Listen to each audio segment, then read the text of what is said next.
Hello, আসসালামু আলাইকুম। সবাই কেমন আছেন? আলহামদুলিল্লাহ, আল্লাহ কোনো মতো আমাকে ভালো রেখেছে। আর আমার ভয়েস শুনেই সবাই বুঝতে পারছেন যে আমি বেশি একটা ভালো নেই।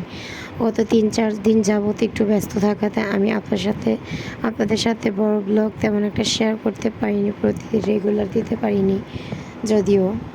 যাই হোক, আজকে ঘুম থেকে উঠেই যেহেতু গ্যাস থাকে না, সকাল সকালে রান্না করে নিতে হয়। এই মাছগুলো আমার আম্মু দিয়ে গিয়েছিল, আর মায়ের সাথে কারো তুলনা হয় না। মাছ দুটো আম্মু অনেক ভালোবেসে আমাকে দিয়ে গিয়েছিল, যেহেতু উনি বাজার থেকে অনেকগুলো মাছ একসাথে নিয়ে এসেছিল, তাই আমাকেও মাছ দুটো দিয়ে গিয়েছিল। বললো, তুই তোর মতো করে রান্না করে খা, আর বাসায় গেলে আমি তোকে রান্না করে খাওয়াবো।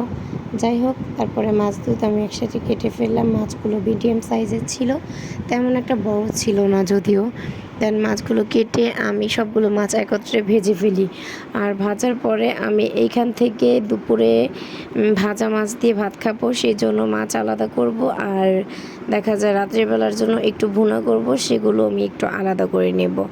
আর প্লাস আমি একটা লেজা দিয়ে, একটা বা দুটো লেজা রয়েছে, সেগুলো দিয়ে একটু মাছের ভর্তা করব।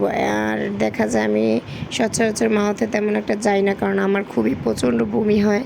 তো আমি এখান থেকে জার্নি করে সেখানে গিয়ে আবার খাবার খাওয়া ইম্পসিবল আমার দ্বারা। দেন আবার ব্যাক করা, এগুলো ঝামেলার কারণে আমি কখনোই মাওয়া যাই না। তো আমার হাজব্যান্ডরা মাওয়া গিয়েছে, আম্মু গিয়েছে, তারা খেয়েছে অবশ্য ইলিশ মাছের লেজের ভর্তা। আমার তেমন করে হওয়া ওঠেনি। দেন তাই আমার ইচ্ছে করছিল বাসায় খেতে, তাই আমি নিজের মতো করে খুব বেশি ধনিয়া পাতা, পেঁয়াজ কুচি দিয়ে, সরিষা তেল দিয়ে মাছটা মাখিয়েছিলাম। আর দুপুরে খেয়েছিলাম, খেতে খুবই দারুণ অসাধারণ ছিল।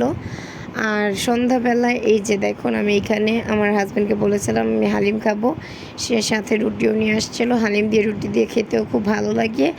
আর প্লাস এখানে কিন্তু আবার দেখা যায় আমাদের হালিমটাও খেতে অনেক ভালো লাগে। শুধু আমি বেশিরভাগ হালিম রান্না করে খাই ঘরে, আবার বাইরে থেকেও আনা পড়ে প্রচণ্ড পরিমাণে।